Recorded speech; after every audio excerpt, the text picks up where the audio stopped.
Olá, gente, boa tarde. Eu me chamo Noa Bonoba, sou diretora do curta-metragem O Mundo Sem Nós. É, E aí, esse filme, ele nasceu de uma pesquisa que, que foi realizada comigo, com algumas atrizes, a Loreta Diala e a Andrea Pires. É, uma pesquisa muito focada no trabalho de interpretação dos atores para o cinema, né? Como que a gente poderia construir um filme, uma obra fílmica a partir desse trabalho com os atores, né? Com foco voltado para esse trabalho de interpretação, né? E tendo como ponto de partida esse trabalho da sala de ensaio, né? Investigando também um registro não naturalista no cinema, né? Um registro de interpretação de atrizes não naturalista, ou seja, não trabalhando com alguns conceitos como verossimilhança, realismo, ou próprio naturalismo mesmo, que é um termo muito utilizado quando se fala de trabalho de interpretação para atores no cinema. Né? E a gente tinha uma vontade naquele momento de experimentar, de cruzar o teatro com o cinema e com outras linguagens também, tendo foco nessa arte do corpo, né? Nessa forma de criar através do corpo e do espaço. Né? Então a gente não partiu de um roteiro, como se faz geralmente nos outros filmes. A gente partiu de um argumento, né? De uma premissa. E a premissa era a seguinte, né? Duas mulheres trancadas dentro de um apartamento enquanto o mundo desmorona lá fora, né? E aí essa premissa levou a gente para a sala de ensaio para experimentações com o corpo, e a gente foi chegando numa história posterior, né, no roteiro posterior, que foi o que guiou as gravações e a execução do nosso set, né, das cenas que a gente queria filmar e gravar.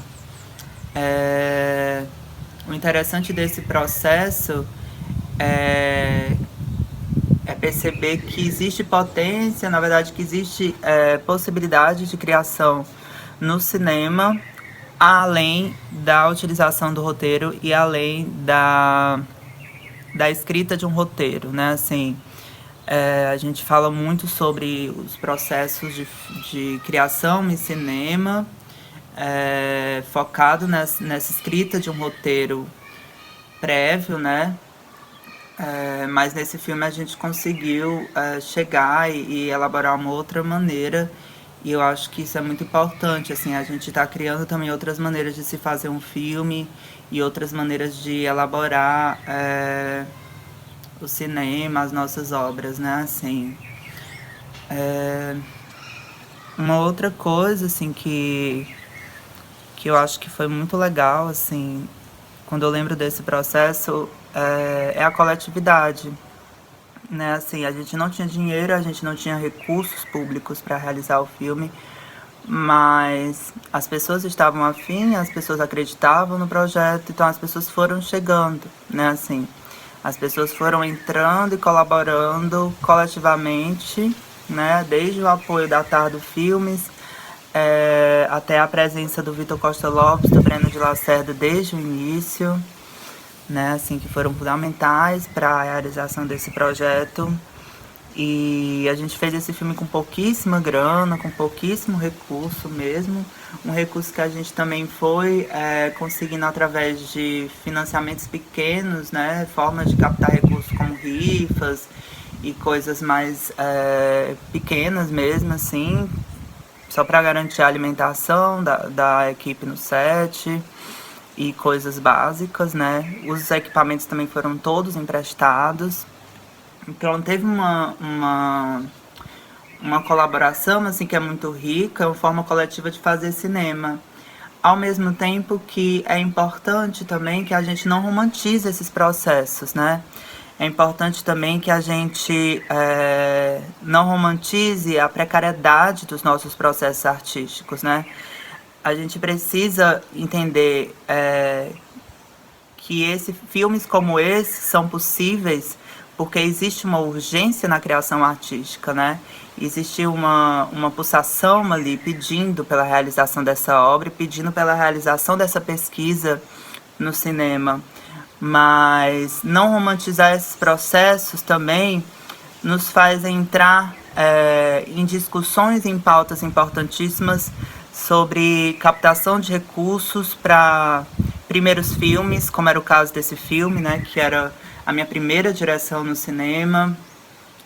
Lutar também por recursos para corpos dissidentes, né, para a realização de obras de corpos dissidentes. Então, eu me sinto aqui também responsável por trazer essa discussão, né, assim, como que a gente pensa a elaboração de obras que foram feitas no estado de precariedade, como que a gente pensa políticas públicas para que isso também não se repita, né? Sim, O Mundo Sem Nós foi feito com pouquíssimo recurso, mas também se a gente tivesse tido a possibilidade de pagar os atores, né, de pagar a equipe, né, teria sido muito mais digno o nosso trabalho, né? De poder pensar em uma estrutura maior para a realização dessa obra, né? Então a precariedade também ela limita as nossas possibilidades, né? A precariedade ela limita o possível de acontecer dentro de uma obra, né? Assim, então a gente precisa sim olhar para essas obras e não romantizá-las, né? A gente precisa olhar para essas obras e pensar que obras como essas existem, mas que elas precisam existir dentro de uma estruturação mais bem pensada e mais bem elaborada, né? Uma outra questão que eu queria trazer também, né, para esse vídeo, assim, para essa gravação, essa fala sobre O Mundo Sem Nós, é a questão do colapso, né? Assim, a questão do mundo tal como conhecemos ou do mundo tal qual nos foi ensinado a conhecer, né? A gente recebe um mundo de herança, a gente recebe uma cognição delirante desde o nosso nascimento, né?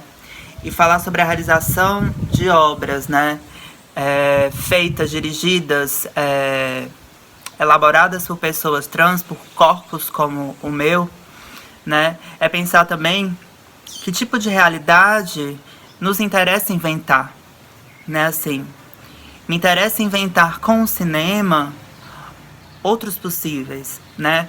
Uma obra como O Mundo Sem Nós é uma obra que aponta para essa elaboração, né? É uma obra que aponta para um possível outro de acontecer, né? É uma obra que aponta para outros formatos de realidade, para outras formatações de existência, né? É uma obra que fala sobre essa carcaça física em estado de demolição, né? Em estado de desmoronamento dessas certezas do que é ser humano, do que é existir em um mundo em colapso, né? Em um mundo que está o tempo todo desmoronando. E é também uma forma de reagir através de invenções poéticas e ficcionais, né? É uma forma de responder a esse dilaceramento, né? A esse abafamento dos nossos olhares, das nossas perspectivas, né? É uma forma de responder inventando, é uma forma de responder a partir de uma criação poética, né? E isso é muito importante que seja fomentado, né? Tanto o ato de fomentar realizadores trans, corpos dissidentes, né? Fomentar a emergência poética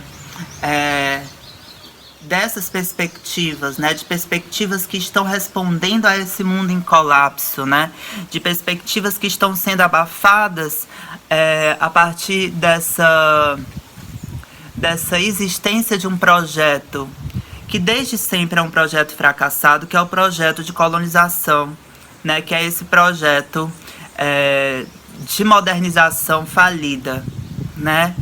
a nossa existência é uma existência que responde, né? Existir enquanto travesti, enquanto realizadora trans no mercado do audiovisual é uma resistência porque a gente tá também se inserindo nesses espaços para disputar o imaginário, né? Para disputar que tipo de filmes vão ser criados a partir de agora, que tipo de realidades vão ser inventadas a partir da criação poética, né? Entendendo que a gente sim está disputando o imaginário, que é político, que é poético, que é estético. Né? Então, quando um corpo como o meu consegue acessar a possibilidade de fazer um filme, essa possibilidade, ela se transmuta, né? Ela se transfigura em uma resposta a esse mundo que está o tempo todo querendo nos aniquilar, né? Eu faço parte de uma população dentro de um país que mais mata pessoas trans e travestis no mundo, né? Então a gente precisa fomentar essas poéticas de corpos dissidentes, né? É muito importante, inclusive, a inserção nesses espaços, né? A inserção de formações, atividades de formação, atividades de políticas públicas voltadas para a população T, especificamente, possibilidade de empregabilidade, possibilidade de ocupação de cargos de poder, né? E possibilidades de realizações fílmicas, né? Que possamos cada vez mais, né? Que a população T, que a nossa comunidade possa cada vez mais criar suas poéticas para além de uma estética, né? De um cativeiro estético da representação, né? Quando eu estou aqui, eu não estou representando ninguém, né? Mas de alguma maneira também eu faço ecoar as vozes, né? De uma população que até hoje não consegue existir de forma plena, né? De forma a garantir direitos e possibilidades de realização, né? Possibilidades de permanência nesses espaços. A gente precisa garantir a permanência antes de qualquer coisa. Não é uma iniciativa, né, solta, pontual, que vai pagar uma dívida histórica e secular, né, milenar, com populações que foram desde sempre devastadas, aniquiladas, né, através de um genocídio. Então, é preciso olhar para a permanência e garantir, estruturar formas, né? Estruturar caminhos, estruturar possibilidades para que a permanência seja garantida, né? Que a perpetuação da nossa linhagem, da nossa ancestralidade possa se estender, né? Nesse Atlântico e nessa vastidão territorial que é nossa, né? O mundo é nosso, o mundo nos foi negado e nós estamos aqui e queremos também fazer filmes.